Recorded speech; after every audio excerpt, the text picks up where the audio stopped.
नमस्कार मित्रांनो, विद्यांजली 2.0 पोर्टलवर CSR मॉड्यूल सक्रिय करण्यासाठी थीमनुसार प्रकल्प मागणी आणि 100% शाळाची नोंदणी करण्यासाठी माननीय संचालक, राज्य शैक्षणिक संशोधन व प्रशिक्षण परिषद महाराष्ट्र पुणे यांचे पत्र दिनांक 17 जुलै 2026 रोजी निर्गमित झालेलं आहे आणि या पत्रान्वये आपल्याला विद्यांजली 2.0 पोर्टलवर आपल्याला काही बाबी ज्या आवश्यक गरजा आहेत त्या नोंदवायच्या आहेत आणि अहिल्यानगर जिल्ह्यासाठी आपल्याला डिजिटल पायाभूत सुविधा व अभ्यासक्रम उपक्रम आणि खेळासाठी उपकरणे या 2 थीम निवडण्यात आलेल्या आहेत आणि त्यासाठी जो कालावधी आहे तो 22 ते 31 जुलैचा आहे. या दरम्यान आपल्याला विद्यांजली पोर्टलमध्ये त्या मागणी नोंदवायच्या आहेत. आजच्या व्हिडिओमध्ये आपण विद्यांजली पोर्टलवर ही मागणी कशी नोंदवायची हे पाहणार आहोत.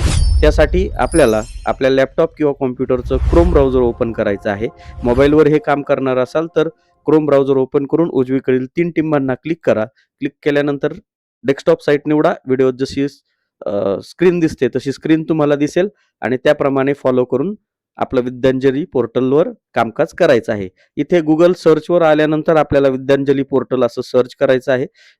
आलेली जो पहिली लिंक आहे vidyanjali.education.gov.in ही लिंक यावर क्लिक करायचं आहे.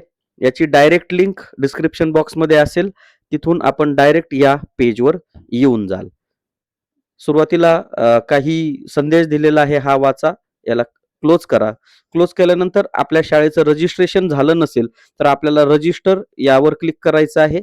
स्कूल यावर क्लिक करायचं आहे आणि इथे तुमचा UDIS कोड आणि कॅप्चा टाकून तुमचं शाळा व्हेरीफाय UDIS कोड करायची आहे. आता आपलं रजिस्ट्रेशन झाल्यानंतर आपल्याला लॉग इन या पर्यायाला यायचं आहे. इथे आल्यानंतर आपल्याला स्कूल या ठिकाणी यायचं आहे. आता ज्यांचं ऑलरेडी लॉग इन झालेलं आहे त्यांच्यासाठी आपण इथे डायरेक्ट आपल्या शाळेचा UDIS क्रमांक या ठिकाणी टाकून घ्यायचा आहे आणि पासवर्ड तुमच्या लक्षात नसेल तरी सुद्धा या ठिकाणी लॉग इन विथ OTP असा एक पर्याय आपल्याला दिसतोय. या लॉग इन विथ OTP न जा.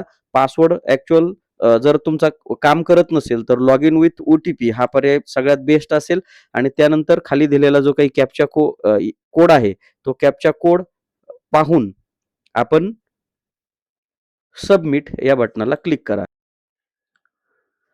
सबमिटला क्लिक केल्यानंतर आपल्याला या ठिकाणी मोबाईल लिंक विथ UDIS तुमचा UDISला जो मोबाईल नंबर लिंक आहे तो मोबाईल क्रमांक या ठिकाणी टाकायचा आहे, जेणेकरून त्यावर एक OTP पाठवला जाणार आहे आणि पुन्हा आपल्याला जो खाली दिलेला कॅप्चा कोड आहे तो सुद्धा पुन्हा एकदा पाहून व्यवस्थित टाकायचा आहे. लॉग इन या बटनाला क्लिक करायचं आहे आणि आलेला OTP आपल्याला या ठिकाणी टाकायचा आहे. त्यानंतर खाली दिलेला कॅप्चा अचूक भरायचा आहे आणि लॉग इन या बटनाला क्लिक करायचं आहे. लॉग इनला क्लिक केल्यानंतर आपल्या शाळेचं लॉग इन या ठिकाणी झालेलं आहे आणि शाळेचं नाव आपल्याला या ठिकाणी आलेलं दिसतंय. आता खाली जर आपण पाहाल तर डॅशबोर्डवर आपल्याला total activities, complete activity, pending activity किती आहेत, ॲसेट्स मटेरियल किती आहे, कंप्लीट आणि पेंडिंग ही सगळी संख्या तुम्हाला 0 दिसत आहे. आता आपल्याला यावर असेट्स मटेरियल इक्विपमेंट नोंदवायचे आहेत. त्यासाठी आपल्याला असेट्स मटेरियल इक्विपमेंट हा जो ऑप्शन आहे 3 नंबरचा यावर आपल्याला क्लिक करायचा आहे. क्लिक केल्यानंतर आपल्याला असं एक पेज त्या ठिकाणी ओपन होईल. इथे उजवीकडे प्लस आयकॉन दिसतोय केशरी रंगाचा, याला आपल्याला क्लिक करायचं आहे आणि ऍड न्यू असेट्ससाठी आपल्याला जे काही आपल्याला नोंदणी करण्यासाठी थीम्स दिलेल्या आहेत ती थीम तुम्हाला या ठिकाणी निवडायची आहे. आपापल्या जिल्हा परिषदेने वेगवेगळे पत्र जर आपल्याला काढले असतील तर त्यामध्ये आपल्याला कोणते असेट्स निवडायचे आहेत, कोणती थीम निवडायची आहे त्यानुसार आपण काम करायचं आहे. तरी देखील इथे कोणकोणते असेट्स आपण निवडू शकाल याबाबत आपण चर्चा करूया.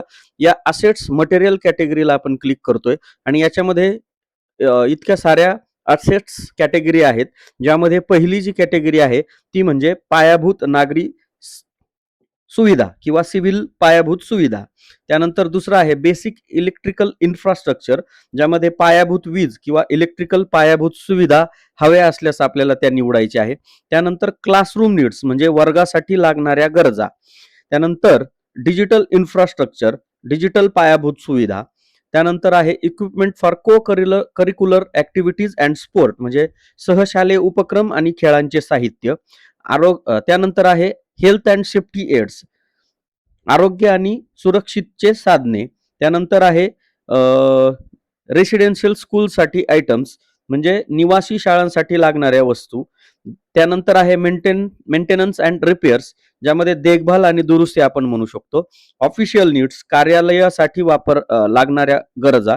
त्यानंतर आहे टीचिंग लर्निंग मटेरियल म्हणजे अध्यापन व अध्ययन साहित्य. आणि त्यानंतर आहे टूल किट्स, त्यामध्ये टूल किट्स आणि इतर विविध उपकरणे आपल्याला हवे असल्यास आपण यापैकी योग्य थीम या ठिकाणी निवडायची आहे. आता मी या ठिकाणी एक थीम निवडतोय ज्यामध्ये डिजिटल इन्फ्रास्ट्रक्चर पायाभूत सुविधा या साठी मी निवडतोय. त्यानंतर पुढे आहे असेट्स मटेरियल नेम. आता याच्यामध्ये आणखी वेगवेगळ्या कॅटेगरीज आपल्याला या ठिकाणी पाहायला भेटत आहेत.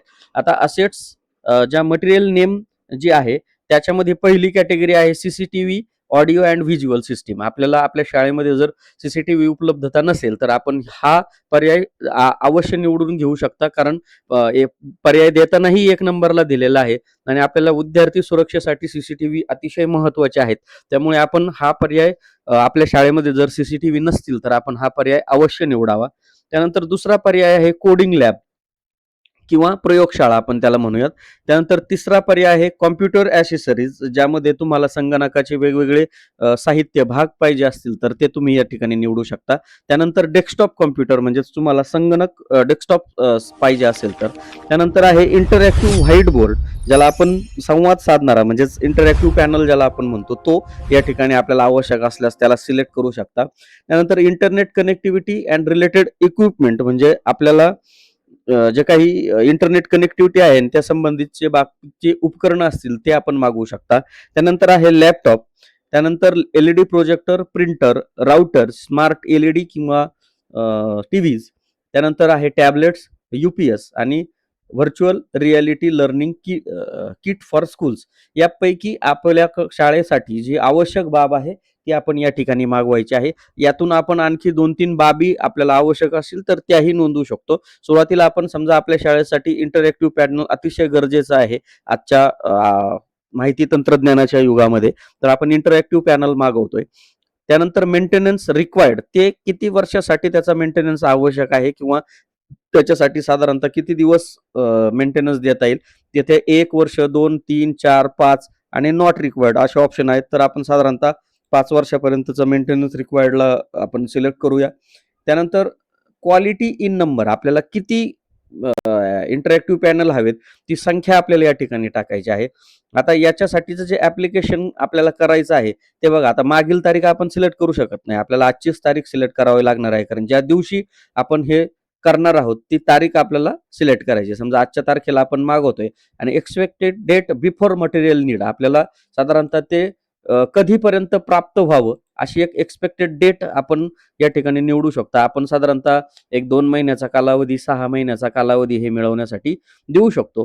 तर आपण एक कालावधी या ठिकाणी निवडलाय आणि इथे details of assets of material, ज्याच्यासाठी आपल्याला हा इंटरॅक्टिव्ह पॅनल घ्यायचा आहे त्या बाबतीत थोडक्यात वाक्यरचना किंवा थोडक्यात काहीतरी आपल्याला शब्दरचना या ठिकाणी करायची आहे.